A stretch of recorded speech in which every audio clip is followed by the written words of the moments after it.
মনে হচ্ছে তন্ময় আমার একটা ভালো একটা ফ্রেন্ড। আরে না না, তেমন কিছু না। দেখো পাখি, আমি যদি এখানে থাকলে তোমার যদি প্রবলেম হয় তাহলে আমাকে সরাসরি বলে দিতে পারো যে তুমি চলে যাও। তন্ময়ের সাথে তুমি পার্সোনালি কথা বলো। আরে না, আমার কেন প্রবলেম হবে? আমার কোনো প্রবলেম হচ্ছে না তো। না না ভাই, কোনো সমস্যা নেই। আপনার লাইফটা কেমন চলতেছে বলেন।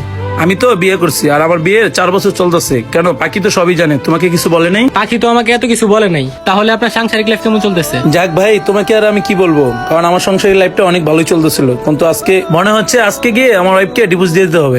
সত্যি কি আজকে আমাকে যে ডিভোর্স দিয়ে দিব? ডিভোর্স? আপনার বউকে আপনি কেন ডিভোর্স দিবেন?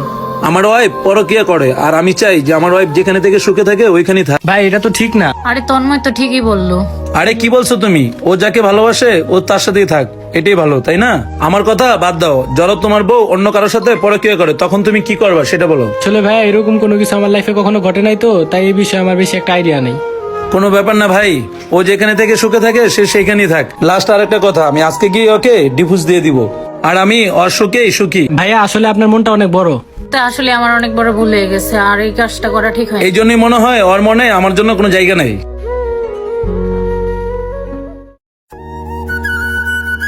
আসলে ভাইয়া আপনি একটা ভালো মনের মানুষ।